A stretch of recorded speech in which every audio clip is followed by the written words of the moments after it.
Hello.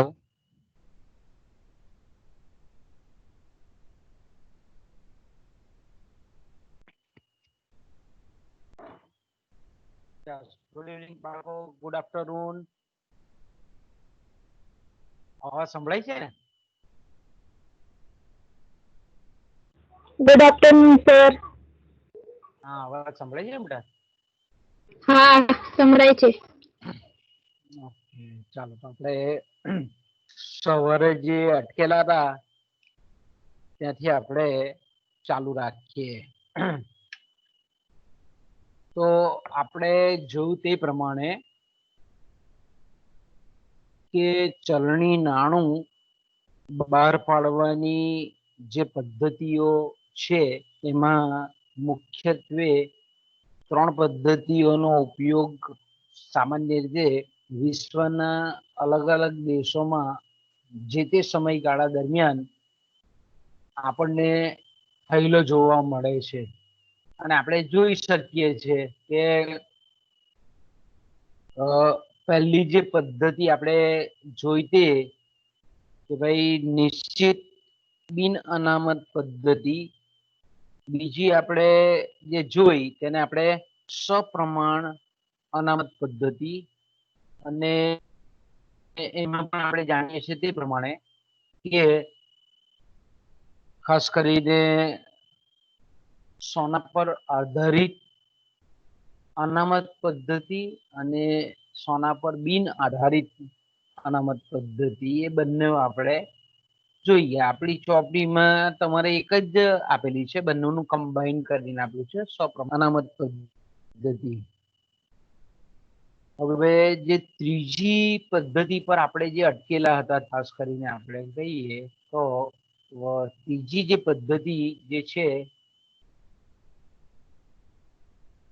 તે આપણે ન્યૂનતમ અનામત પદ્ધતિ, બરાબર, એ આપણે ત્રીજી પદ્ધતિ પર આવીને આપણે પછી અટકેલા હતા. તો વિશ્વના મેં કીધું તેમ કે અત્યારના જે દેશો છે મોટા ભાગના, એ વિશ્વના જે દેશો છે તે અત્યારે મોટે ભાગે આ પદ્ધતિનો ઉપયોગ ચલણી નાણું બહાર પાડવા માટે કરે છે. આપણે એમ કહીએ ને કે ભાઈ મિનિમમ રિઝર્વ સિસ્ટમ, ઓછામાં ઓછી લઘુત્તમમાં લઘુત્તમ અનામત પદ્ધતિ, બીજા અર્થમાં જો આપણે કહેવું હોય તો કહેવાય. તો આપણે એમ કહી શકીએ કે આ પદ્ધતિ જે મુખ્યત્વે છે તે ખાસ કરીને દેશની જે મધ્યસ્થ બેંક છે એ જ્યારે પણ ચલણી નાણું બહાર પાડે છે, નવું ચલણી નાણું બહાર પાડે છે, ત્યારે ખાસ કરીને જે અનામત તરીકે જે પીઠબળ રાખવાનું હોય તો એમાં અમુક પ્રમાણમાં વિદેશી જે ચલણ છે જેને આપણે વિદેશી હુંડિયામણ કહીએ છીએ, અને વિદેશ એટલે કે બહારના દેશની જે કંઈ પણ જામીનગીરીઓ જે છે તેને અનામત રાખવી પડે છે. અને ત્યારબાદ આપણે એમ કહીએ ખાસ કરીને કે મધ્યસ્થ બેંકને મન થાય, મધ્યસ્થ બેંક ખરેખર તો મધ્યસ્થ બેંકને એવો કોઈ અલગથી વિશેષ સત્તા નથી, પણ કેન્દ્ર સરકારનું જે નાણાં ખાતું છે એ નાણાં ખાતું જ્યારે આપણે એમ કહીએ કે મધ્યસ્થ બેંકને કોઈ પણ આપણે કહીએ કે આદેશ આપે, ઓર્ડર આપે, ત્યારે મધ્યસ્થ બેંક એમને જે મળેલી બંધારણીય જે આપણે એમ કહીએ કે સત્તા છે, એ બંધારણીય સત્તા અન્વયે અમુક ન્યૂનતમ પ્રમાણમાં વિદેશી ચલણ અને વિદેશી જામીનગીરીઓ અને કંઈક અંશે આપણે એમ કહીએ કે સોનાનું પ્રમાણ અનામત રાખી અને પછી ચલણી નોટો મધ્યસ્થ જે સરકાર છે અને મધ્યસ્થ બેંક છે તે બંને મળીને, એટલે નોટ તો સરકાર વતી પાડે છે મધ્યસ્થ બેંક, એટલે આપણે એમ કહીએ કે કેન્દ્ર સરકાર જે પ્રમાણેની એમની અર્થતંત્રની જરૂરિયાત હોય એ પ્રમાણે મધ્યસ્થ બેંક, કારણ કે સરકારની પ્રતિનિધિ બેંક તરીકે મધ્યસ્થ બેંક કામ કરે છે. એટલે આપણે એમ કહીએ કે મધ્યસ્થ બેંક એ સરકારની જે કંઈ પણ દિશા સૂચન હોય એ પ્રમાણે એ ચલણી નોટો બહાર પાડે છે.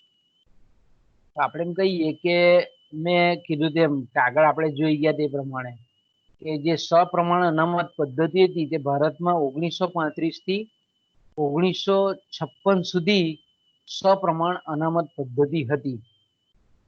અને પછી આપણે જોયું તે પ્રમાણે કે પછી ઓક્ટોબર, ખાસ કરીને આપણે એમ કહીએ કે ઓક્ટોબર 1956માં ભારતે સપ્રમાણ અનામત પદ્ધતિનો ત્યાગ કર્યો. ત્યારે ઓક્ટોબર 1956માં. અને આપણે એમ કહીએ કે ન્યૂનતમ અનામત પદ્ધતિનો સ્વીકાર કર્યો, એમની શરૂઆત કરી. એટલે આપણે એમ કહી શકીએ કે આ જે પદ્ધતિ છે, ન્યૂનતમ અનામત પદ્ધતિ છે, એ ન્યૂનતમ અનામત પદ્ધતિ શું કે છે? મિનિમમ આપણે એમ કહીએ કે જ્યારે પહેલી વખત એની શરૂઆત કરેલી હતી, ખાસ કરીને આપણે કહીએ તો 1956માં, તો તે વખતે આપણે એમ કહીએ કે જે જોગવાઈ હતી અનામતની, એ આપણે એમ કહીએ કે તે વખતે મિનિમમ 115 કરોડ રૂપિયાનું, મિનિમમ ઓછામાં ઓછું 115 કરોડ રૂપિયાનું સોનું. હવે 115 કરોડ એટલે 1956ની આપણે વાત કરીએ, ઘણી મોટી રકમ કહેવાય. કે 115 કરોડ રૂપિયાનું સોનું અને 400 કરોડ રૂપિયાની વિદેશી જામીનગીરીઓ. એટલે મેં કીધું તેમ કે વિદેશી જામીનગીરીઓ એટલે ધારો કે અમેરિકાના નાણાં ખાતાએ કોઈ જામીનગીરી બહાર પાડી હોય અને ભારતે એ ખરીદેલી હોય, અથવા કોઈ જર્મની છે કે સાઉદી અરેબિયા છે, ફ્રાન્સ છે, ઇટાલી છે, હવે દેશોની જે કંઈ પણ સરકારની જામીનગીરી છે, જે તે દેશની મધ્યસ્થ બેંકની જામીનગીરીઓ છે, એ દેશની જે જામીનગીરીઓ છે એને આપણે એમ કહીએ કે આપણી જે કેન્દ્ર સરકાર છે એ કેન્દ્ર સરકાર ખરીદે, મધ્યસ્થ બેંક કેન્દ્ર સરકાર વતી ખરીદે અથવા મધ્યસ્થ બેંક ખરીદે, અને એને પછી આપણે એમ કહીએ કે પીઠબળ તરીકે રાખવામાં આવે. તો આપણે એમ કહીએ કે 115 કરોડ રૂપિયાનું સોનું, 1956ની વાત છે, ઓક્ટોબર 1956માં જ્યારે પહેલી વખત આપણે એમ કહીએ કે ન્યૂનતમ અનામત પદ્ધતિનો અમલ થયો, અને તે સમયે આપણે એમ કહીએ કે 115 કરોડ રૂપિયાનું સોનું અને 400 કરોડ રૂપિયાની વિદેશી જામીનગીરીઓ, એટલે ટોટલી તમે વિચાર કરી શકો છો કે 515 કરોડ રૂપિયાની અનામત રાખવાની. અને એ અનામત રાખ્યા પછી આપણે એમ કહીએ કે મધ્યસ્થ બેંક નવા ચલણી નાણાંનું અવિરત પ્રમાણ છાપી શકે. એ આપણે એમ કહી શકીએ કે આટલી ન્યૂનતમ અનામત, ઓછામાં ઓછી આટલી જોઈએ, પછી એનાથી વધારે ચલણી નોટો 600, આપણે કીધું કે ભાઈ 400 વત્તા 115 કરોડ એટલે 515 કરોડ રૂપિયા થાય. 515 કરોડ રૂપિયાની જે જામીનગીરીઓ અનામત તરીકે રાખવાની સરકારને થાય, પણ પછી એ ગમે તેટલી નોટોનું સર્જન કરી શકે, 1000 કરોડ રૂપિયાની નોટોનું પણ સર્જન કરી શકે. પછી એના માટે કોઈ જાતની આપણે એમ કહીએ કે પાબંદી હતી નહીં. 31 ઓક્ટોબર 1957 આપણે કહીએ, ખાસ કરીને 31 ઓક્ટોબર 1957માં પાછો આપણે એમ કહીએ કે મધ્યસ્થ બેંકમાં મીટિંગ થઈ અને પછી એક રિઝોલ્યુશન પાસ કર્યું, ઠરાવ પસાર કર્યો, અને એ ઠરાવમાં જે આપણે એમ કહીએ કે પહેલા જે 400 કરોડની વિદેશી જામીનગીરીઓ હતી અને 115 કરોડનું સોનું હતું, હવે એ ઘટાડી અને લગભગ બધું થઈને 200 કરોડની અનામત પીઠબળ તરીકે, ચલણના પીઠબળ તરીકે રાખવાની જોગવાઈ મધ્યસ્થ બેંકે 31 ઓક્ટોબર 1957ના દિવસથી આ ન્યૂનતમ અનામત પદ્ધતિ અન્વયે આ સુધારો કર્યો. જો ઓક્ટોબર 1956માં 400 કરોડનું આપણે કહીએ 400 કરોડની વિદેશી જામીનગીરી અને 115 કરોડ રૂપિયાનું સોનું આટલું રાખવું પડતું હતું. એક જ વર્ષની અંદર તમે જોઈ શકો છો 31 ઓક્ટોબર 1957 થી આ પ્રમાણ ઘટાડીને અડધું કરી નાખ્યું. 200 કરોડ રૂપિયાની ઓછામાં ઓછી અનામત, ન્યૂનતમ અનામત 200 કરોડ રૂપિયાની કરી દેવામાં આવી. અને તેમાં બી પાછું આપણે એમ કહીએ કે 115 કરોડ રૂપિયાનું સોનું, સોનાનું પ્રમાણ પહેલા જે હતું તે યથાવત રાખ્યું, 115 કરોડ રૂપિયાનું સોનું રાખ્યું. પણ આપણે એમ કહીએ કે જે વિદેશી જામીનગીરીઓ હતી એ જે 400 કરોડની હતી તેની જગ્યાએ ઘટાડીને 85 કરોડની વિદેશી જામીનગીરીઓ હવે રાખવી પડે એવું નક્કી કર્યું. ને તે અત્યારથી આપણે એમ કહીએ ને કે આ 1957 ઓક્ટોબર 1957 થી ભારતમાં આ જ પદ્ધતિ પ્રમાણે, આ જ ક્રાઇટેરિયા પ્રમાણે, આ જ માપદંડ પ્રમાણે હાલમાં પણ ચલણી નાણું જો મધ્યસ્થ બેંકને જરૂર પડે તો આટલી જોગવાઈ ઓછામાં ઓછી અનામત રાખી 115 કરોડનું સોનું અને 85 કરોડની વિદેશી જામીનગીરીઓ હોય તો અત્યારે આધુનિક સમયમાં પણ આપણે એમ કહીએ કે મધ્યસ્થ બેંક નવા નાણાંનું સર્જન કરી શકે. હવે વિચાર કરો કે હવે કેટલી બધી સત્તા આપણે એમ કહીએ કે મધ્યસ્થ બેંકને આપવામાં આવી. કેટલા બધા નિયંત્રણો જે પહેલા આપણે એમ કહીએ કે હતા એ બધા નિયંત્રણો આપણને અહીંયા ઘણા બધા ઓછા કરી નાખ્યા. જે અંકુશો હતા એ બધા શું કર્યા, ધીરે ધીરે ધીરે ઓછા કરી નાખ્યા. એટલે આપણે એમ કહીએ કે મધ્યસ્થ બેંક હવે ખાસ કરીને અનામત તરીકે પીઠબળમાં રાખવાની જે જામીનગીરીઓ છે એના પ્રત્યે બહુ હવે આપણે એમ કહીએ કે ચિંતાશીલ ના કહેવાય. એ અસરકારક જેને આપણે પહેલા જે બંધન હતું એવું હવે જળ વલણ અત્યારે આપણને આ પદ્ધતિમાં જોવા મળતું નથી. અને વિશ્વના મોટા ભાગના દેશોમાં આ જ પદ્ધતિ પ્રમાણે આપણે એમ કહી શકીએ કે ચલણી નાણું બહાર પડાય છે. હવે તો તમે વિચાર કરો કે આ પદ્ધતિ ખાસ કરીને કોઈ પણ પ્રકારનો દેશ હોય, અલ્પ વિકસિત હોય કે વિકાસશીલ હોય કે વિકસિત હોય, આપણે એમ કહીએ કે ભાઈ દરેક ટાઈપના જે અર્થતંત્રો છે તેમાં આપણે જોઈ શકીએ છીએ કે નાણાંની જરૂરિયાત હોય એટલે સરકાર મધ્યસ્થ બેંકે નિષ્ક્રિય રીતે સોનું રાખવું પડતું નથી. આપણે એમ કહી શકીએ કે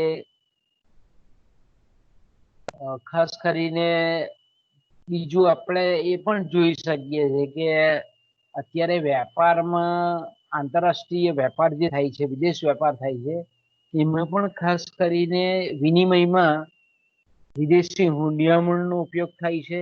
પહેલા જેવું સોનાનો ઉપયોગ જે થતો હતો એ હવે થતો નથી. એટલે જેને તે વખતે આપણે કહીએ કે સોના ધોરણ પ્રવર્તમાન હતું તે અત્યારે આપણને જોવા મળતું નથી. આ પદ્ધતિ કેવી છે, એકદમ સ્થિતિસ્થાપક પદ્ધતિ છે. વિકાસશીલ દેશમાં જ્યારે નાણાંની જરૂરિયાત વધારે હોય ત્યારે એની સામે મૂલ્યવાન ધાતુઓ રાખવાની હવે ઓછી જરૂર પડે છે સરકારને. 115 કરોડ રૂપિયાનું જે જોગવાઈ સોનાની હોય કે ચાંદીની હોય તો આપણે એમ કહી શકીએ કે મધ્યસ્થ બેંક એ અનામત રાખીને ચલણી નાણું બહાર પાડી શકે. હવે આપણે એમ કહીએ કે ખાસ કરીને આ પદ્ધતિ આપણે કીધું તેમ કે કેવી છે, લિબરલ છે, ઉદાર છે. ઉદાર છે એટલે સ્થિતિસ્થાપક છે. સરકાર અને મધ્યસ્થ બેંક ઈચ્છે ત્યારે આપણે એમ કહીએ કે ખાધ પુરવણી કરી અને એટલે કે સરકાર પોતાનો ખર્ચ એ આવક કરતા વધારે, સરકારની જે આવક છે એના કરતા ખર્ચ વધારે હોય એટલે જે ખાધ પડે એને પૂરવા માટે શું કરે, સરકાર નવા નાણાંનું સર્જન કરે. એટલે આપણે એમ કહીએ કે એને આપણે ખાધ પુરવણી કહીએ. તો ખાધ પુરવણી સરકાર આ પદ્ધતિ પ્રવર્તમાન છે એટલે સરકાર શું કરે છે, ખર્ચ કઈ રહી જાય છે. ને એને એવું છે કે ભાઈ જયારે જરૂર પડશે ત્યારે નવા ચલણી નાણાંનું સર્જન 100% આપણે કરી શકીએ. તો હવે આપણે એમ કહીએ કે આ પદ્ધતિ ખાસ કરીને થોડી સ્થિતિસ્થાપક છે, પણ જેને આપણે કહીએ ને કે ચલણની સલામતી સલામતી પર થોડા પ્રશ્નો આપણને ઉભા થતા હોય એવું લાગે છે. આગળની જે પદ્ધતિ આપણે જોઈ સપ્રમાણ અનામત પદ્ધતિ, એમાં આપણે કહીએ કે મધ્યસ્થ બેંકની સત્તા પર કંઈક ને કંઈક અંકુશ હતો, કંઈક ને કંઈક નિયંત્રણ હતું, બંધન હતું. કારણ કે એ પદ્ધતિમાં અનામતનું પ્રમાણ એટલે કે સોનાનું પ્રમાણ અસરકારક રીતે રાખવું પડતું હતું. જ્યારે આમાં કોઈ જાતનું આ પદ્ધતિમાં કોઈ પણ જાતનું બંધન રાખવું પડતું નથી. એટલે આપણે એમ કહીએ કે સરકાર જો પોતાનું જે વર્તન છે એ જો બિનજવાબદારી ભર્યું દાખવે, એટલે કે અર્થતંત્રની વાસ્તવિક જે જરૂરિયાત છે નાણાંની, ચલણની, એના કરતા પણ જો વધારે ચલણી નાણું જો છાપવા પ્રેરાય, તો આપણે એમ કહીએ કે એની અસર એ ભાવ સપાટી પર થાય, ફુગાવા પર થાય, અને પછી ધીરે ધીરે ધીરે આપણે એમ કહીએ કે નાણાંની ખરીદ શક્તિ ઘટવા માંડે, અને આપણે એમ કહીએ કે લોકોનો પ્રજાનો ચલણમાંથી વિશ્વાસ જ્યારે ડગમગવા લાગે, તેનો ઇનકાર આ પદ્ધતિમાં આપણે કરી શકીએ એમ નથી. એટલે આપણે એમ કહી શકીએ કે આ પદ્ધતિ એમ ઘણી બધી સારી છે, ફ્લેક્સિબલ છે, પણ બીજો એક માઇનસ પોઈન્ટ આ છે કે લોકોનો ચલણમાં જે વિશ્વાસ છે એ જો નાણાંના પુરવઠાનું અર્થતંત્રમાં જો વ્યવસ્થિત રીતે સંચાલન મધ્યસ્થ બેંક અને કેન્દ્ર સરકાર જો કરે, મધ્યસ્થ સરકાર, તો લોકોનો વિશ્વાસ ટકી રહેશે ચલણમાં. અન્યથા આપણે એમ કહીએ કે ઘણા બધા પ્રશ્નો એ ચલણ સંબંધી ઉપસ્થિત થાય.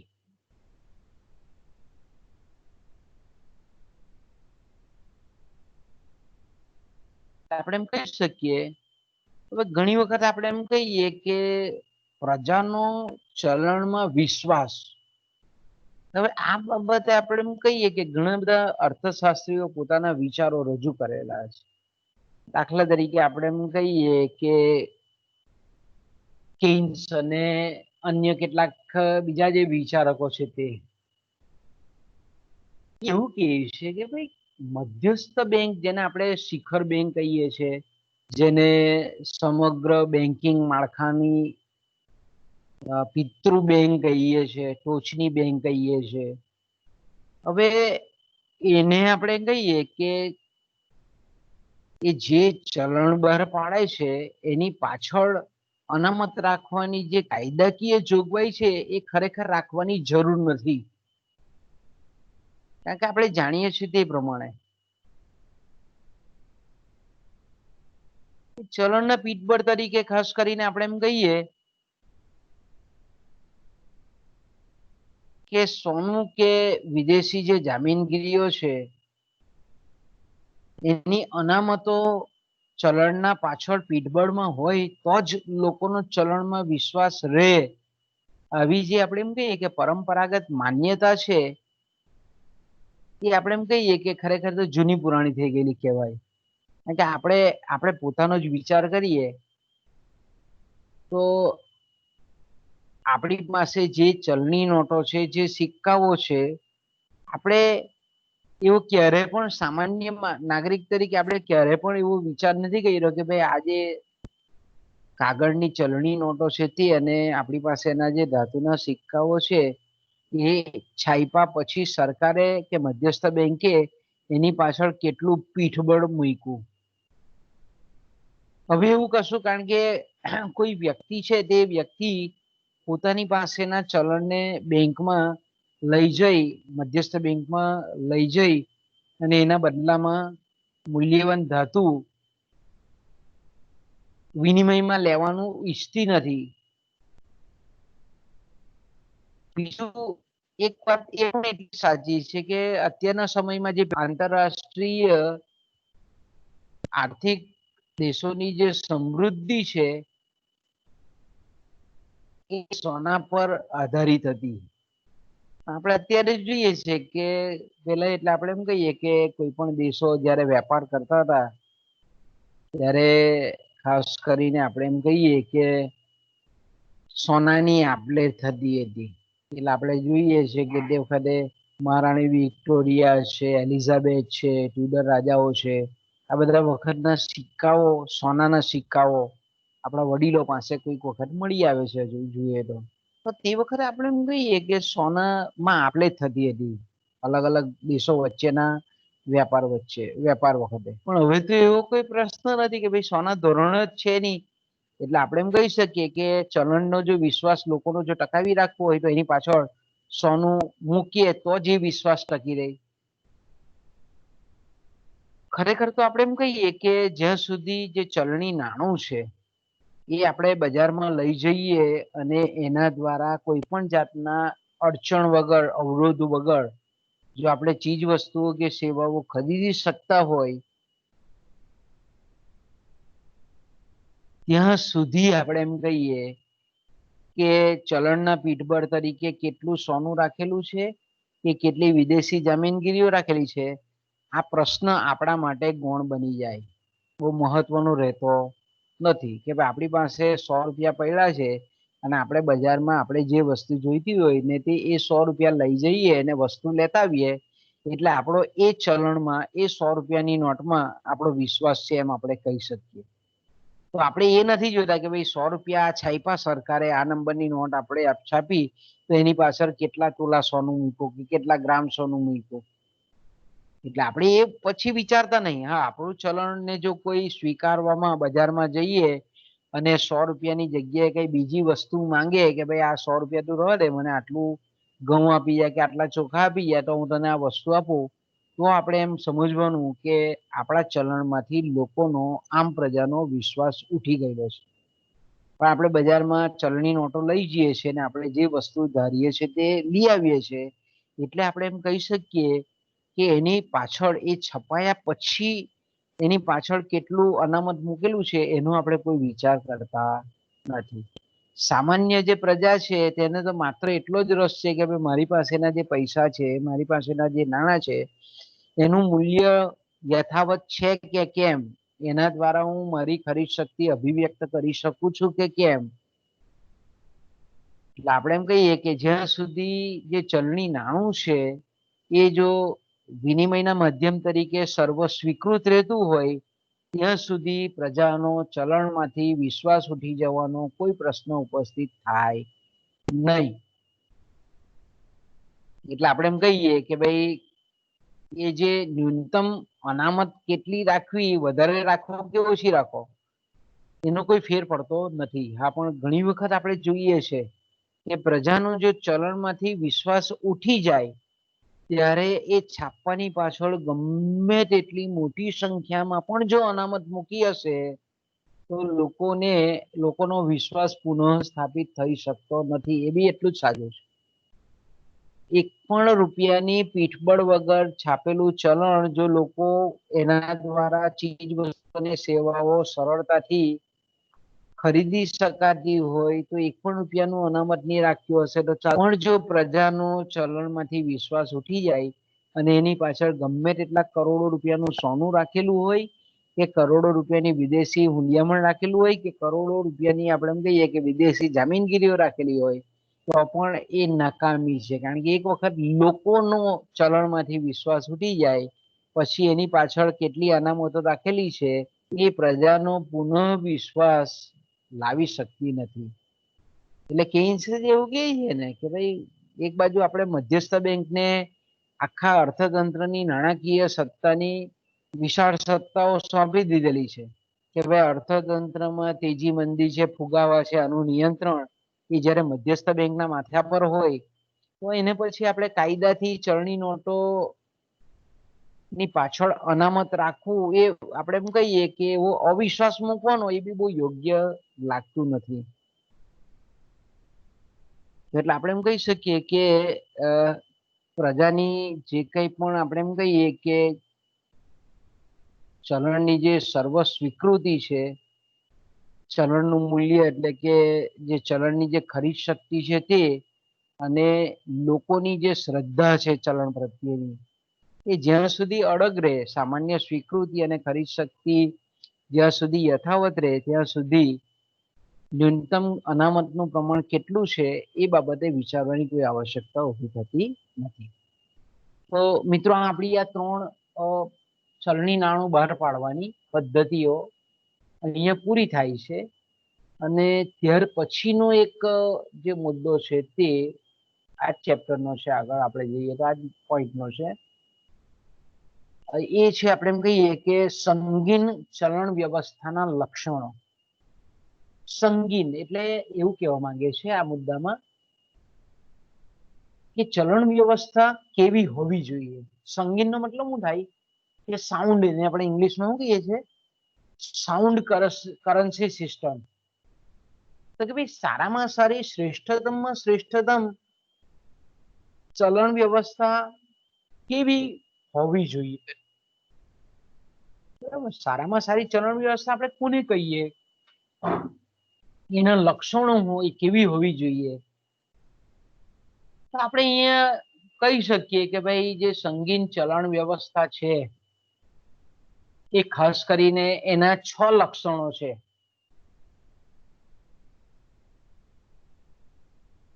સંગીન ચલણ વ્યવસ્થાના જે લક્ષણો છે આપણે એમ કહીએ કે તમે જોઈ શકો છો કે એના 6 લક્ષણો છે.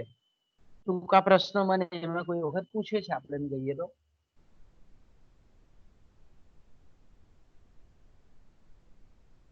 કે ખાસ કરીને કોઈ વખત વાળી ટૂંક નોંધમાં પણ પૂછે છે આ વસ્તુ કે ભાઈ સંગીન ચલણ વ્યવસ્થાના લક્ષણો લખો. તો પહેલું જે એનું લક્ષણ છે કે ભાઈ સંગીન ચલણ વ્યવસ્થા છે એ કેવી હોવી જોઈએ. તો કે ભાઈ પહેલું તો આપણે એમ કહી શકીએ કે ચલણ વ્યવસ્થામાં પ્રજાનો વિશ્વાસ,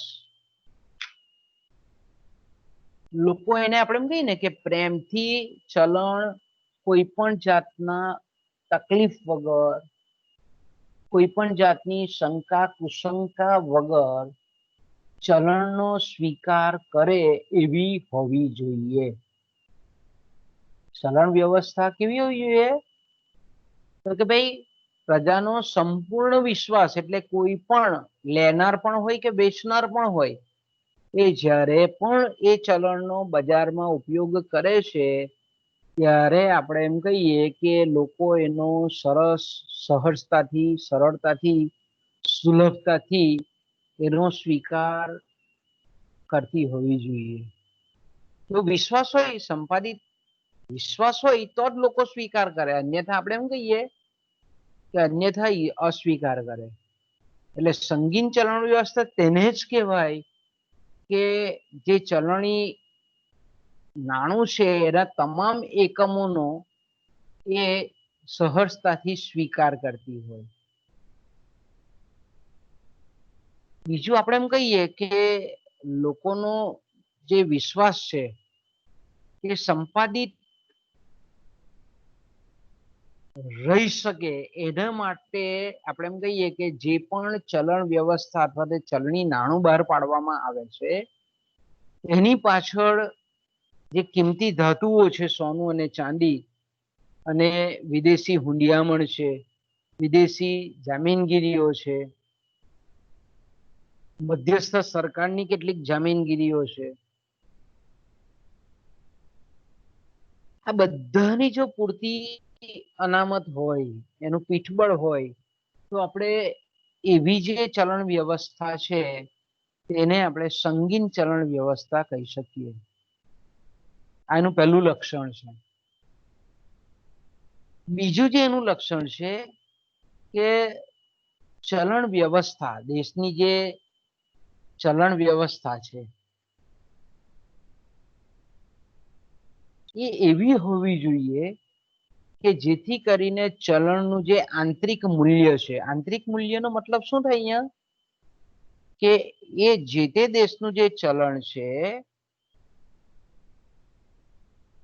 એ ચલણની જે આપણે એમ કહીએ કે ખરીદ શક્તિ છે. આંતરિક મૂલ્યનો મતલબ શું થાય કે દેશની રાજકીય સીમાની અંદર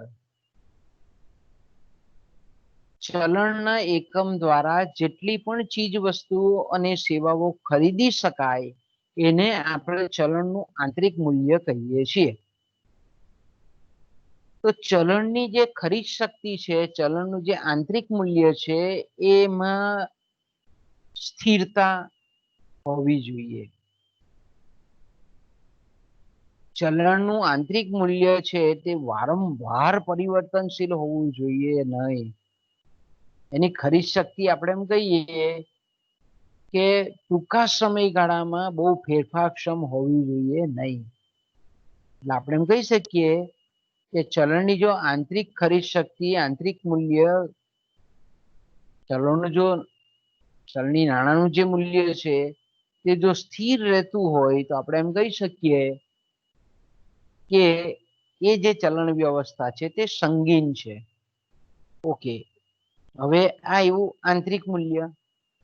હવે એ જ રીતે આપણે એમ કહીએ કે ચલણ વ્યવસ્થાનું એટલે કે આપણી જે નાણું જે છે, ચલણી નાણું જે છે તેનું બાહ્ય મૂલ્ય. બાહ્ય મૂલ્ય એટલે શું? તો કે આપણા દેશની સીમાની બહાર, વિદેશમાં, પરદેશમાં આપણે કોઈ પણ ચીજ વસ્તુઓ અને સેવાઓ ખરીદવી હોય વિદેશની ધરતી પર, તો એને જે આપણા ચલણની વિદેશમાં જે ખરીદ શક્તિ છે, બાહ્ય મૂલ્ય છે, એ પણ કેવું હોવું જોઈએ? સ્થિર હોવું જોઈએ. બીજા અર્થમાં આપણે એમ કહી શકીએ કે જે તે દેશની ચલણ જે વ્યવસ્થા છે એનો વિનિમય દર સ્થિર હોવો જોઈએ. હવે વિનિમય દર સ્થિર હોવો જોઈએ એનો મતલબ શું થાય? કે તમે ઘણી વખત ન્યૂઝપેપરમાં વાંચો છો, ટીવી પર સમાચારમાં પણ જુઓ છો કે ભાઈ આજે રૂપિયાનું મૂલ્ય ડોલરના સંદર્ભમાં ઘટ્યું. આજે રૂપિયો પાઉન્ડની સામે થોડો વધારે મજબૂત થયો.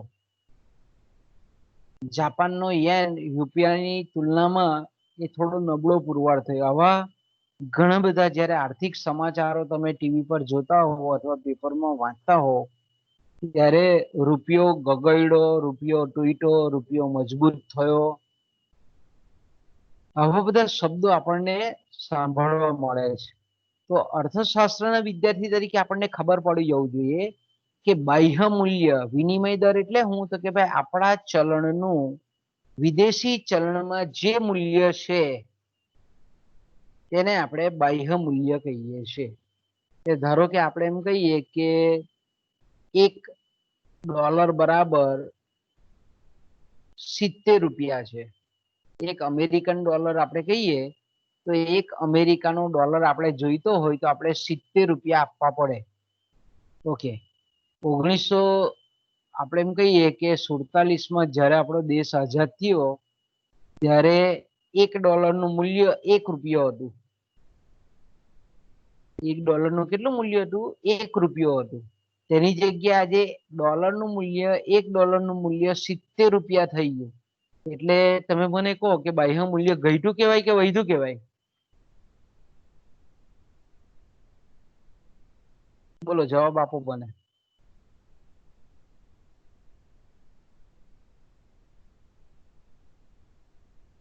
બોલો, કોણ જવાબ આપશે?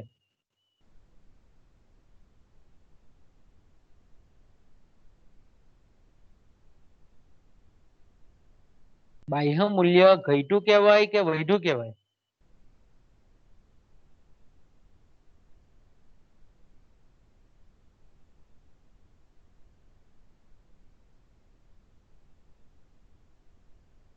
મેં કીધું તેમ કે 1947માં ભારતનું જે ચલણ છે 1 રૂપિયો બરાબર $1 હતું. એટલે કે $1 આપણે જોઈતો હોય તો આપણે 1 રૂપિયો ચૂકવવો પડતો હતો. હવે અત્યારે આપણે $1 લેવો હોય તો 70 રૂપિયા આપણે ચૂકવવા પડે.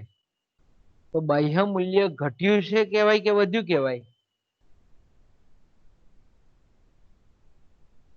બોલો, કોને આવડશે જવાબ? ઘટ્યું. ઓકે, ફાઇન, સરસ. ઘણું ઘટ્યું કહેવાય. ઘટ્યું આપણે જોઈએ છે કે બાહ્ય મૂલ્ય છે તે ઘણું બધું ઘટ્યું. એટલે ઘટ્યું એટલે શું થયું? હવે એનું ઇમ્પેક્ટ શું થાય કે ભાઈ આપણે કોઈ પણ વસ્તુ વિદેશથી આયાત કરવી હોય તો પહેલા આપણે 1 રૂપિયો $1ની વસ્તુ જો ખરીદવી હોય તો 1 જ રૂપિયો ચૂકવવો પડતો હતો. હવે એની જગ્યાએ આપણે 70 રૂપિયા અમેરિકાથી વસ્તુ લાવવી હોય તો આપણે 70 રૂપિયા આપવા પડે તો $1 વસ્તુ આપણે મેળવી શકીએ છીએ. તો આપણે એમ કહીએ કે સંગીન ચલણ વ્યવસ્થા એ કહેવાય કે આપણું જે ચલણનું બાહ્ય મૂલ્ય છે, એટલે કે વિનિમય દર છે, વિદેશી હુંડિયામણનો દર છે, તે સ્થિર હોવો જોઈએ. ઓકે, ચોથું જે લક્ષણ છે તે કે સંગીન ચલણ વ્યવસ્થા એ કેવી હોવી જોઈએ? સ્થિતિસ્થાપક હોવી જોઈએ. એટલે કે અર્થતંત્રમાં જ્યારે આપણે એમ કહીએ કે નાણાંની જરૂરિયાત વધારે હોય તો આપણે એમ કહીએ કે ચલણનું સરળતાપૂર્વક વિસ્તરણ થઈ શકે એવું હોવું જોઈએ. અને એવું લાગે કે ભાઈ અર્થતંત્રમાં નાણાંનો પુરવઠો અતિશય વધી ગયો છે, ત્યારે એનો સંકોચન, એમાં ઘટાડો પણ સરળતાથી થઈ શકે એવી ચલણ વ્યવસ્થા હોવી જોઈએ. બરાબર. અત્યારે આપણે જોઈએ છીએ કે થોડાક સમય પહેલા ભારતમાં આપણે જોઈએ છીએ કે 500 રૂપિયા અને 1000 રૂપિયાની નોટ ચલણમાંથી ખેંચી લીધી. તો એને શું કહીએ છીએ? આપણે ચલણનું સંકોચન કહીએ છીએ. તો આપણે એમ કહીએ કે સંગીન ચલણ વ્યવસ્થા એ કહેવાય કે જ્યારે પણ ઈચ્છા થાય ત્યારે એને ખેંચી શકાતી હોય, ચલણી નોટોને ખેંચી શકાતી હોય, નાણાંના પુરવઠાનું સંકોચન કરી શકાતું હોય, જ્યારે ઈચ્છે ત્યારે નવા મૂલ્યની નોટો બહાર પાડી શકાતી હોય, નવું ચલણ બહાર પાડી શકાતું હોય, નવા સિક્કાઓ પાડી શકાતા હોય, એ રીતની કેવી હોય છે? સ્થિતિસ્થાપક હોવી જોઈએ. તો એને આપણે એમ કહી શકીએ કે સંગીન ચલણ વ્યવસ્થા કહેવાય એને. ઓકે, બીજું આપણે એમ કહીએ કે સંગીન, પાંચમું જે લક્ષણ છે તે ભાઈ સંગીન જે ચલણ વ્યવસ્થા છે તે કેવી હોવી જોઈએ? કરકસર યુક્ત હોવી જોઈએ. કરકસર યુક્ત નો મતલબ અહીંયા એવું છે કે ભાઈ ન્યૂનતમ અનામત પદ્ધતિ દ્વારા બહાર પડાયેલું હોવું જોઈએ. ટૂંકમાં આપણે કહીએ કે જે ચલણ મૂકવામાં આવે છે એની પાછળ ઓછામાં ઓછી કિંમતી ધાતુઓની અનામત હોય, શક્ય તેટલું પ્રમાણ ઓછું રાખેલું હોય, એટલે એને કરકસર કહીએ છીએ આપણે. પણ સાથે સાથે એ પણ અગત્યનું છે કે પ્રજાનો ચલણ પ્રત્યેની જે સલામતીની ભાવના છે, પ્રજાનો જે વિશ્વાસ છે ચલણ પ્રત્યેનો, એ પણ યથાવત રહેવો જોઈએ. એટલે કે પ્રજાનો વિશ્વાસ સંપાદન કરવાને હેતુ સાથે સુસંગત રહીને ધાતુઓની અનામતનું પ્રમાણ શક્ય હોય એટલું ઓછું હોવું જોઈએ. અહીંયા બંને ધ્યેય છે. એક બાજુ ચલણની સલામતી પણ જરૂરી છે અને સાથે સાથે આપણે એમ કહીએ કે કિંમતી ધાતુઓનું પ્રમાણ પણ ઓછામાં ઓછું, શક્ય હોય તેટલું ઓછું હોવું જોઈએ. અને છેલ્લું જે લક્ષણ છે એનું સંગીન ચલણ વ્યવસ્થાનું, કે સંગીન ચલણ વ્યવસ્થા એ કેવી હોવી જોઈએ? સરળ હોવી જોઈએ. એટલે દેશનો સામાન્ય નાગરિક પણ સરળતાથી સમજી શકે તેવી હોવી જોઈએ. એટલે આપણે એમ કહીએ ને કે આપણા જે ચલણના એકમો છે તે આપણે કાશ્મીરમાં જઈએ કે પંજાબમાં જઈએ કે દિલ્હીમાં જઈએ કે હિમાચલમાં જઈએ કે છત્તીસગઢ જઈએ કે તામિલનાડુમાં જઈએ, દરેક નાગરિક જે છે, અલગ અલગ ભાષા બોલનારો છે, અલગ અલગ કલ્ચર વાળો છે, કોઈ વૃદ્ધ છે, બાળક છે, યુવાન છે, સ્ત્રી છે, પુરુષ છે, અલગ અલગ ધર્મના અંગીકાર વાળા લોકો છે, આવા જે તમામ લોકો છે એ તમામ લોકો ચલણ વ્યવસ્થાને, ચલણને, ચલણના મૂલ્યને, એના એકમોને, જુદા જુદા મૂલ્યના સિક્કાઓને સરળતાથી સમજી શકે તેવી હોવી જોઈએ.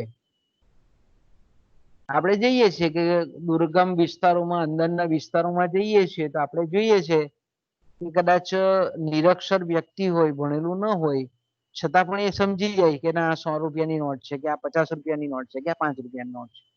એટલે ચલણ વ્યવસ્થા કેવી હોવી જોઈએ? સરળ હોવી જોઈએ. દરેક, મેં કીધું તેમ કે કોઈ પણ ઉંમરનો વ્યક્તિ એને સમજી શકતી હોવી જોઈએ કે ના આપણું ભારતીય ચલણ છે, આ રૂપિયો છે, આ 50ની નોટ છે, આ 100 રૂપિયાની નોટ છે, વગેરે વગેરે વગેરે. જો સમજી શકે તો આપણે એમ કહીએ કે સ્વીકૃતિમાં એને કોઈ પ્રોબ્લેમ નથી.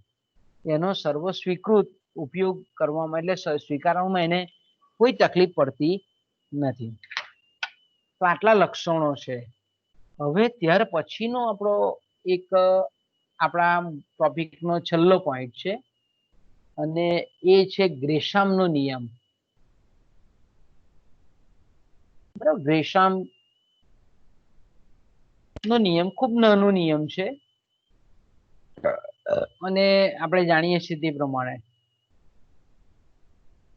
કે એનું જે નામ છે તે સર થોમસ, પણ થોમસ છે એકચ્યુઅલી, સર થોમસ ગ્રેશામ. હવે આપણે એમ કહીએ કે આ જે ગ્રેશામ જે છે જે એલિઝાબેથ, બરાબર, ઇંગ્લેન્ડના જે મહારાણી છે, એ મહારાણીના ફાઇનાન્શિયલ એડવાઇઝર હતા, નાણાકીય સલાહકાર હતા. હવે તમે વિચાર કરો છો કે એનું નામ છે સર થોમસ. સર એટલે ઇંગ્લેન્ડની બહુ મોટી જેને ઉપાધિ કહીએ છીએ, ઉપાધિ આપેલી છે. આપણે એમ કહીએ કે સર થોમસ ગ્રેશામ એ મહારાણી એલિઝાબેથના તે વખતના આપણે એમ કહીએ કે નાણાકીય સલાહકાર હતા. તો તે વખતે આપણે જોઈએ છે કે એલિઝાબેથ પહેલા ઇંગ્લેન્ડમાં ટ્યુડર નામના રાજાઓ થઈ ગયા, ટ્યુડર રાજાઓ. હવે ટ્યુડર રાજાઓએ આપણે એમ કહીએ કે ઇંગ્લેન્ડમાં જે ચલણી સિક્કાઓ મૂકેલા હતા તે કેવું થયું કે ઘણા વખતથી ચાલતા હતા, એટલે આપણે એમ કહીએ કે એ સમયાંતરે જૂના થઈ ગયા, ઘસાઈ ગયા. એટલે જ્યારે મહારાણી એલિઝાબેથ આવ્યા ગાદી પર ત્યારે આપણે શું કર્યું કે આ જે ઘસાયેલા જે સિક્કાઓ હતા એ સિક્કાઓની જગ્યાએ નવા સિક્કાઓ મહારાણી એલિઝાબેથે મૂક્યા. હવે આ તે વખતનું ચલણ આપણે જાણીએ છીએ એ પ્રમાણે કે સોના અને ચાંદીમાં હતું. સિક્કાઓ કયા હતા તે વખતે ચલણમાં? સોના અને ચાંદીના હતા. તો આપણે એમ કહીએ કે સોના અને ચાંદીના ચલણની સાથે કદાચ જો કાગદી ધોરણ હોય તો પણ આપણે એમ કહી શકીએ કે આ ગ્રેશામનો નિયમ છે તે 3 પરિસ્થિતિમાં, એક ધાતુ ધોરણ હોય, દ્વિધાતુ ધોરણ હોય કે ત્રિધાતુ, આપણે કહીએ કે કાગદી અપરિવર્તનીય નાણું હોય, તો તેને 3 પરિસ્થિતિમાં આ ગ્રેશામનો નિયમ કામ લાગે છે આપણને. તો આપણે જોયું તે પ્રમાણે કે મહારાણી એલિઝાબેથે જે ગાદી પર આવ્યા ટ્યુડર રાજાઓ પછી, તો એમણે એલિઝાબેથે નવા સિક્કાઓ છાપીને બજારમાં મૂક્યા. પણ થોડાક સમય પછી એવું જોવા મળ્યું કે નવા સિક્કાઓ જે બજારમાં મૂકેલા હતા છાપીને, એ બજારમાંથી અદ્રશ્ય થઈ ગયા. અને ચલણમાં જે કંઈ પણ સિક્કાઓ ફરતા જોવા મળ્યા એ બધા જૂના સિક્કાઓ હતા. નવા સિક્કાઓ જે એલિઝાબેથે મૂકેલા તે બધા જ ગાયબ થઈ ગયા. તો મહારાણી એલિઝાબેથને નવાઈ લાગી કે આવું કેમ થયું, આનું કારણ શું કે આવું કેમ થયું. એટલે એના દરબારમાં આપણે એમ કહીએ કે તે વખતે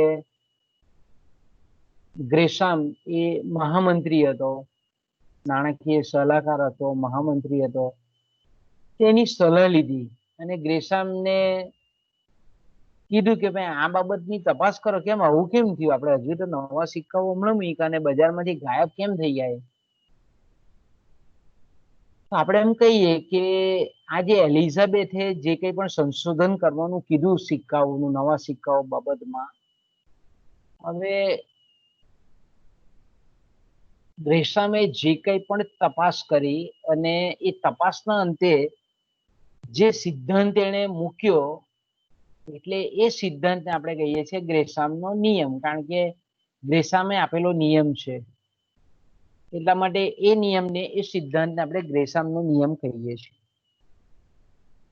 તો આપણે એમ કહીએ કે આ ગ્રેશામનો જે નિયમ છે એવું સર્વપ્રથમ બોલનાર એ અર્થશાસ્ત્રી હતો મેકલોડ. એટલે મેકલોડે એવું કીધું કે ભાઈ આ જે સિદ્ધાંત છે તેને આપણે ગ્રેશામનો નિયમ તરીકે મૂકીએ છીએ. પણ એવું આપણે જરાક બી માની લેવાનું જરૂર નથી કે આ નિયમની પહેલા રજૂઆત થયેલી હતી નહીં. આપણે એમ કહીએ કે ગ્રીસ સમયમાં પણ આ નિયમની, પ્રાચીન ગ્રીક સમયમાં પણ આ નિયમની ચર્ચા હતી કે આવું કેમ થાય છે તે બાબતે.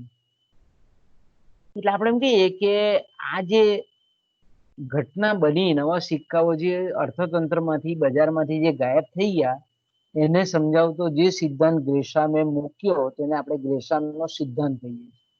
હવે એકચ્યુઅલી આ નિયમ શું કહે છે? તો નિયમ એવું કહે છે કે જ્યારે ચલણમાં એક સાથે સારું અને ખરાબ નાણું ચલણમાં હોય, સાથે હોય, પેરેલલ, હા, સાથે ચાલતું હોય, એટલે સારું અને ખરાબ એટલે અહીંયા હું નવું નાણું અને જૂનું નાણું. બરાબર, આપણે બે પ્રકારની નોટો આપણા બધાના અનુભવમાં છે કે ભાઈ ઘણી વખત આપણે જઈએ તો બેંકમાંથી આપણને ઘણી બધી નવી નોટો આપે. કડકડતી દિવાળી હોય તો તે ટાઈમે આપણે એમ કહીએ કે સિક્કાઓ છે, નોટો છે, એ આપણા હાથમાં નવી આવે. અને પછી આપણે બજારમાં ઘણી વખત જઈએ તો બજારમાં આપણે જોઈએ તો આપણા હાથમાં કેવી આવે? જૂની નોટો આવે બધી.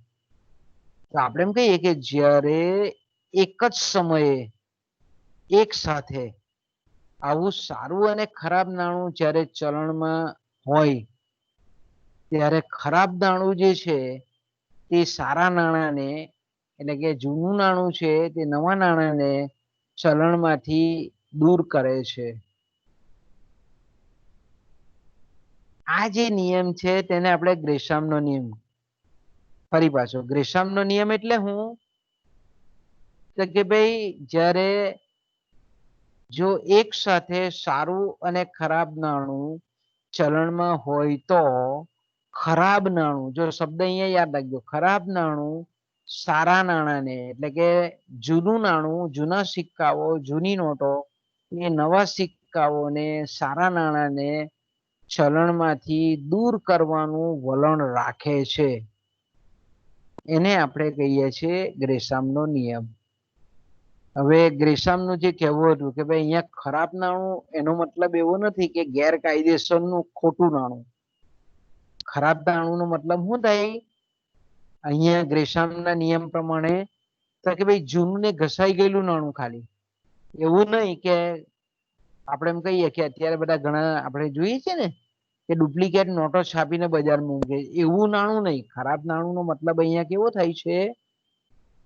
કાયદેસરનું તો છે જ, પણ જૂનું નાણું છે, ઘસાઈ ગયેલું નાણું છે, એવો અહીંયા મતલબ કરે છે ગ્રેશામ.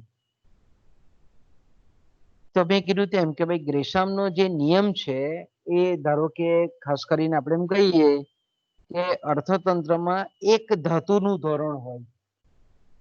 બરાબર, એક ધાતુનું ધોરણ એટલે શું કે એક જ ધાતુના સિક્કાઓ ચાલતા હોય. કાં તો સોનાના ચાલતા હોય, કાં તો આપણે એમ કહીએ કે ચાંદીના ચાલતા હોય, કાં તો પિત્તળના ચાલતા હોય, તો કાં તો તાંબાના ચાલતા હોય, કાં તો એલ્યુમિનિયમના હોય, કાં પંચધાતુના. એક જ ધાતુ હોય, ધારો કે એક જ ધાતુના સારા અને ખરાબ સિક્કાઓ જ્યારે એક સાથે ચલણમાં ચાલતા હોય ત્યારે ખરાબ સિક્કાઓ છે તે સારા સિક્કાઓને ચલણમાંથી દૂર કરે છે. હવે એનું કારણ શું આપણે એમ કહીએ? બરાબર, તે વખતે મેં કીધું તેમ કે સોનાના સિક્કા ચાલતા હતા એલિઝાબેથ વખતે. તો એનું મુખ્ય કારણ એ છે કે ભાઈ પહેલું તો આપણે એમ કહીએ કે ઘસાયેલા જે સિક્કા છે અને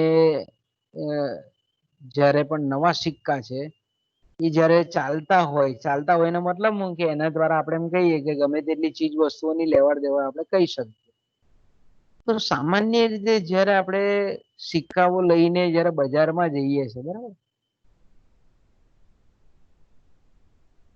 ત્યારે આપણે જોઈ શકીએ છીએ કે જો નવી નોટ આપણા ખિસ્સામાંથી નીકળે ને તો જે વેપારીને આપણે આપીએ તે વેપારી શું કરે છે? એના બદલામાં આપણને વસ્તુ આપે છે, પણ પછી એ વેપારી જ્યારે એની પાસે નવી નોટો આવે છે ત્યારે એનો સંગ્રહ કરી લે છે. અને એની પાસે જૂની નોટો જે હોય સંગ્રહેલી પહેલેથી, એનું રિપ્લેસ કરી નાખીને બદલી કાઢે. બરાબર, આપણે કોઈ વખત આપણે બી જોઈએ છીએ કે ભાઈ સારી નોટ કે સારો સિક્કો આવ્યો હોય તો આપણે શું કરીએ છીએ? એને પાકીટમાં મૂકી રાખીએ, એને વાપરીએ નહીં આપણે. અને આપણી પાસે જે જૂની નોટો છે એનો પહેલા ઉપયોગ કરીએ આપણે. આ બહુ જ એવું લાગે કે હવે કઈ ખર્ચ વગર રહેવાય એવું નથી, ત્યારે જ આપણે નવી નોટનો ઉપયોગ કરીએ. અન્યથા શું કરીએ? આપણે એને સાચવી રાખીએ. તો આવું થાય છે કે જ્યારે ઘસાયેલા સિક્કા અને નવા સિક્કા બંને પેરેલલ ચાલતા હોય, ઘસાયેલી નોટો અને નવી નોટો જ્યારે ચાલતી હોય ત્યારે દરેક લોકો જે લેવડ દેવડમાં જે નવી નોટ આવેલી હોય તે પોતાની પાસે રાખી લે અને એના બદલામાં જે જૂની નોટો એની પાસે છે તે બજારમાં મૂકી દે. બીજું કે તે વખતે મેં કીધું તેમ કે જ્યારે આંતરરાષ્ટ્રીય વેપાર થતો હતો તે વખતે રાણી એલિઝાબેથ વખતે તે વખતે મોટે ભાગે જે વસ્તુ જે દેશમાંથી ખરીદવામાં આવતી હતી એ જે અન્ય દેશના જે વેપારીઓ છે તે એવો આગ્રહ રાખતા હતા કે સારા સિક્કા જોઈએ, ધાતુના આપણે એમ કહીએ કે સોનાના નવા સિક્કાઓ જોઈએ, ચાંદી જો અમલમાં હોય તો ચાંદીના નવા સિક્કાઓ જોઈએ એવો આગ્રહ રાખતા હતા. કે દાખલા તરીકે આપણે અહીંયા ભારતમાંથી ખાંડ છે તો અમેરિકા જાય તો અહીંયા આપણે એમ કહીએ કે ખાંડના બદલામાં જયારે આપણે નાણું જોઈતું હોય, ડોલર જોઈતું હોય તો આપણે ડોલર કેવાય છીએ કે ભાઈ નવા ડોલર આવે, જૂના ઘસાઈ ગયેલા ડોલર ની. જો સિક્કાઓ સોનાના સિક્કાઓ ચાલતા હોય તો મોટે ભાગે કેવું છે વેપારી કેવું પસંદ કરે કે ભાઈ તું પૂરા વજન ના આપજે દોસ્ત, ઘસાયેલા સિક્કા નહીં આપતો કારણ કે ધાતુને ઘસારો લાગે. એટલે આપણે એમ કહીએ કે ઘસાયેલા અને ઓછા વજનના સિક્કા નહીં જોઈએ, મારે તો પૂરો વજન જોઈએ અને નવા સિક્કાઓ જોઈએ. આવું પસંદ કરવામાં આવતું હતું તે વખતે જયારે આંતરરાષ્ટ્રીય વેપારમાં જયારે સોનાના સિક્કાઓની આપ-લે થતી હતી ત્યારે. એટલે આપણે એમ કહીએ કે એટલા માટે પણ લોકો છે તેની પાસે જેવા નવા સિક્કા આવે એટલે પોતાની પાસે રાખી દે કે ચાલ ભાઈ આપણે વિદેશથી વસ્તુ મંગાવવાની હશે તો એની બદલીમાં ચુકવણા તરીકે તેનો ઉપયોગ થશે અને પોતાની પાસેના જે જૂના સિક્કાઓ છે એને ચલણમાં મૂકતા હતા અને નવા સિક્કાઓનો સ્ટોક કરતા હતા.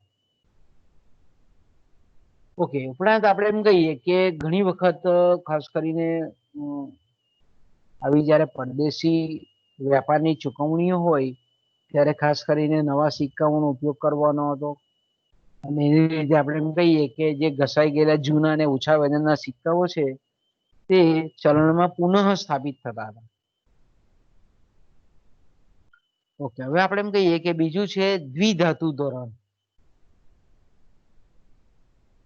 એટલે દ્વિધાતુ ધોરણ એટલે કેવું કે જ્યારે ચલણમાં પેરેલલ બે ધાતુના સિક્કાઓ ચાલતા હોય.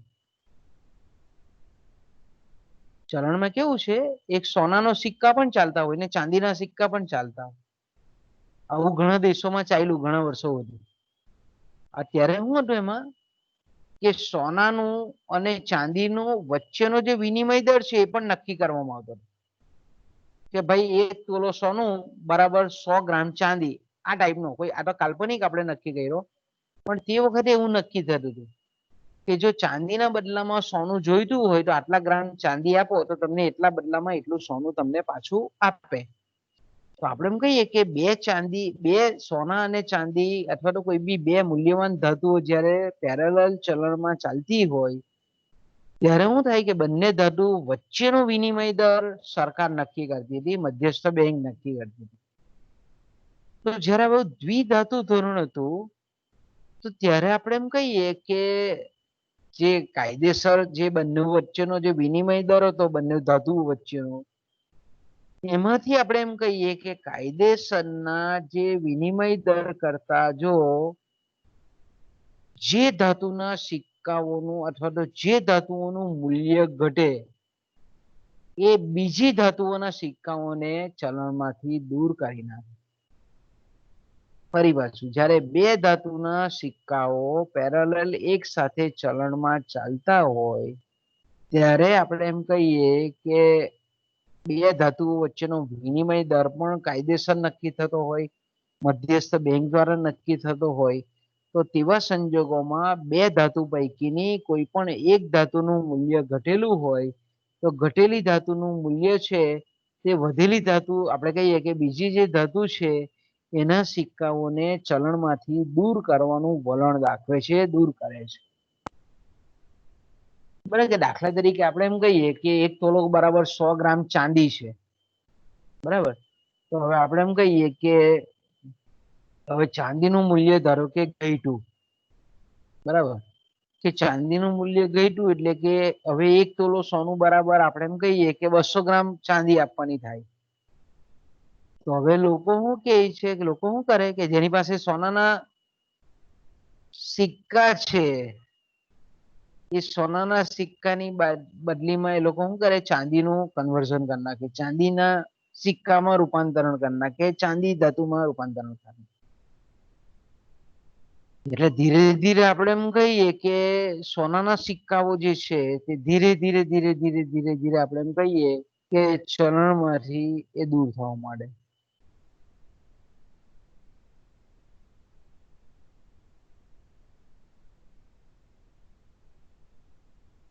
એટલે દાખલા તરીકે મેં કીધું તેમ કે ભાઈ આમાં તમે જુઓ છો કે સોનાનું મૂલ્ય પહેલા 100 ગ્રામ ચાંદી હતું, હવે મૂલ્ય એનું ઘટીને 200 ગ્રામ થઈ ગયેલું. ખરા સોનાનું મૂલ્ય આપણે કહીએ તો વધ્યું કહેવાય અને ચાંદીનું ઘટ્યું કહેવાય મૂલ્ય, કારણ કે હવે ચાંદી વધારે આપવી પડે છે સોના લેવા માટે. તો તેવા સંજોગોમાં આપણે એમ કહીએ કે ચાંદીના જે સિક્કાઓ છે તે સોનાના સિક્કાઓને ચલણમાંથી દૂર કરે છે. ઓકે, હવે ત્રીજું આપણે એમ કહીએ કે કાગળનું ધોરણ હોય, ધારો કે એટલે અત્યારે જે ચલણી નોટો આપણે જે વાપરીએ છીએ તેને આપણે કહીએ છીએ અપરિવર્તનીય કાગળ નાણું, કાગદી ધોરણ. તો આપણે અહીંયા તમે જોઈ શકો છો કે અત્યારે આપણે અનુભવ કરીએ છીએ કે 10 રૂપિયાની નોટ બી મળે ને 10 રૂપિયાનો સિક્કો બી મળે, 5 રૂપિયાની નોટ બી મળે ને 5નો સિક્કો બી મળે. એટલે કાગળ નાણું અને ધાતુ નાણું જ્યારે ચલણમાં ચાલતા હોય તો ગ્રેશમનો નિયમ અહીંયા પણ લાગુ પડે કે જો ચલણી નોટોનું પ્રમાણ જરૂરિયાત કરતા જો વધી જાય, જ્યારે આપણે એમ કહીએ કે સિક્કાઓ કરતા જો ચલણી નાણાંનું પ્રમાણ એટલે કાગદી નાણાંનું પ્રમાણ કાગળની નોટોનું પ્રમાણ વધી જાય તો આપણે એમ કહીએ કે કાગળની નોટો છે તે ખરાબ નાણું બને, અને ખરાબ નાણું બને અને અર્થતંત્રમાંથી ધાતુનું નાણું છે એટલે કે સિક્કાઓને ચલણમાંથી દૂર કરી નાખે છે. તો અત્યારે આપણે જોઈએ છે બજારમાં રિયલમાં અનુભવીએ છીએ આપણે કે આપણને ફરતી મોટે ભાગે નોટ જ દેખાય, સિક્કાઓનું ચલણ ઓછું થઈ ગયું છે. ધાતુના સિક્કાઓ કેમ તો કે ભાઈ ચલણી નોટોનું પ્રમાણ અત્યારે આપણને વધેલું જોવા મળે છે. એટલે ચલણી નોટોનો પુરવઠો જો વધે તો એનું ઇમ્પેક્ટ ના પડે કે ભાઈ જે ધાતુના સિક્કાઓ છે એ ચલણમાંથી આપોઆપ દૂર થઈ જાય. અને અત્યારે આપણે એ પરિસ્થિતિ દરેક દેશોમાં અનુભવીએ છીએ. ઓકે, હવે આપણે એમ કહીએ કે ગ્રેસામનો જે નિયમ છે એની જે મર્યાદાઓ છે તે, કારણ કે ગ્રેસામનો નિયમ છે તે સામાન્ય જે સમાજના લોકોની જે સામાન્ય વૃત્તિ છે તે દર્શાવતો નિયમ છે. આપણી જે બધાની ઈચ્છા આવી વૃત્તિ કે ભાઈ સારું નવું સારું દેખાતું ચલણ હોય તો આપણે રાખીએ છીએ અને જૂની નોટો છે તે પહેલા વટાવીએ છીએ. તો આપણે એમ કહીએ છીએ કે આ જન સમાજની જે સામાન્ય વૃત્તિ છે એને પ્રતિબિંબિત કરે છે આ ગ્રેસામનો નિયમ. છતાં પણ આપણે એમ કહીએ કે આ નિયમની બે મર્યાદાઓ છે. કે દાખલા તરીકે આપણે એમ કહીએ કે સમાજમાં જે કુલ નાણાંનું પ્રમાણ છે એટલે ધાતુ નાણું હોય કા કાગળની નોટો હોય અથવા તો આપણે એમ કહીએ કે નવા સિક્કાઓ હોય અને જૂના સિક્કાઓ હોય, સારી ચલણી નોટો હોય કે ખરાબ ચલણી નોટો હોય, પણ જો અર્થતંત્રની નાણાકીય જરૂરિયાતો કરતા આ નાણાંનું પ્રમાણ ઓછું હોય, સારું હોય કે ખરાબ હોય, નવા હોય કે જૂના હોય, ધાતુ હોય કે નોટો હોય, પણ અર્થતંત્રની જે નાણાકીય જરૂરિયાતો છે એના કરતા જો જૂના કે નવા સિક્કાઓનું પ્રમાણ ઓછું હોય તો આપણે એમ કહીએ કે કારણ કે જરૂરિયાત જ છે નાણાંની એટલે આપણે એમ કહીએ કે એ કોઈ પણ સિક્કાને એ જૂનો હોય કે નવો હોય એ ચલણમાં ફેરા જ કરે છે. બંને સિક્કાઓ એક સાથે ચલણમાં ફેરા કરે છે, એકબીજાને દૂર કરી શકતા નથી, કારણ કે નાણાકીય જરૂરિયાતો કરતા સિક્કાઓનું પ્રમાણ જ નોટોનું પ્રમાણ જ ઓછું છે એટલે કોઈ રાખવા નહીં જાય. બરાબર, દાખલા તરીકે મારી પાસે 100 રૂપિયા છે ને 10 ની 10 નોટ નવી છે, પણ હવે મારે એ 100 રૂપિયા ખર્ચવા પડે એવા જ છે તો હું શું કરું ભાઈ, ભલે નવી નોટ છે પણ મારે એને એ 100 રૂપિયાને બજારમાં ખર્ચવી જ પડે, 10 રૂપિયાની 10 નોટ ખર્ચી નાખવી પડે.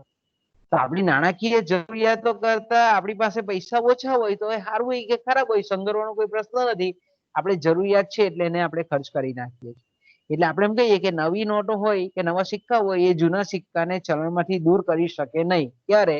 કે નાણાકીય જરૂરિયાતો કરતા એનું પ્રમાણ ઓછું હોય, નાણાંનું સિક્કાનું પ્રમાણ, નોટોનું પ્રમાણ ઓછું હોય ત્યારે.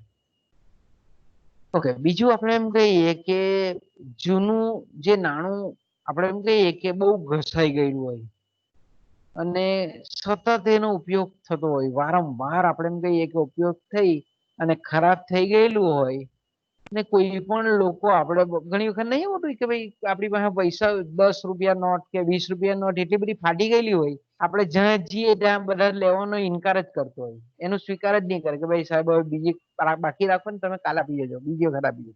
કોઈ સ્વીકારે નહીં આપણે એમ કહીએ કે નોટ, કારણ કે એટલી બધી ફાટી ગયેલી હોય, જૂની હોય, ચીમડાઈ ગયેલી હોય.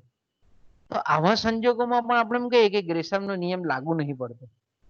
આવી પરિસ્થિતિમાં શું થઈ ગઈ, બહુ ખરાબ થઈ ગયેલું કે બહુ ઘસાઈ ગયેલું નાણું હોય, તે સારા નાણાંને ચલણમાંથી દૂર કરવાને બદલે પોતે જ ચલણમાંથી નીકળી જાય. આપણે શું કરીએ, પછી છેલ્લે કંટાળીને કહીએ છોડ, ફેંક અને કચરામાં નાખ, જવા દે. આપણે શું કરીએ છીએ, એ ચલણને ડાયરેક્ટ બાકાત કરી નાખીએ. એકદમ ઘસાઈ ગયેલો સિક્કો એને 10 જગ્યાથી એ પાછો આવેલો હોય તો આપણે છેલ્લે એવું કરીએ કે હવે એને મુક સાઈડ પર, એને ફાડીને ફેંકી દે, એને હવે કશું કઈ આવવાનું નથી એમ કરીને આપણે એને જ દૂર કરી નાખીએ. એટલે એ સારા નાણાંને દૂર કરવાની જગ્યાએ ખરાબ નાણું પોતે જ ચલણમાંથી આપોઆપ દૂર થઈ જાય. તો આપણે એમ કહીએ કે આ બે ગ્રેસામના નિયમની મર્યાદાઓ છે. ઓકે, હવે આપણો અહીંયા છે ને પહેલો આપણો જે ટોપિક છે એ અહીંયા પૂરો થાય છે. એટલે હવે કાલથી આપણે છે ને કાલે તો રજા છે, પરમ દિવસ આપણે પાછું લઈશું. તો એમાં આપણે જોઈએ તો ખાસ કરીને પહેલા યુનિટનો બીજો મુદ્દો એક બાકી રહી જાય છે હવે, સૂચકાંક. બરાબર, આના પછીનો જે મુદ્દો છે એટલે આપણો પહેલો યુનિટ આપણો સિલેબસમાં પૂરો થશે. ભાવ સૂચકાંકની આપણે ચર્ચા કરીએ અને એ પતાવીએ એટલે આપણે એમ કહીએ કે પહેલો યુનિટ આપણો પેપર 5માં પૂરો થાય. બરાબર, એટલે બાળકો આપણે અહીંયા પૂરું કરીએ.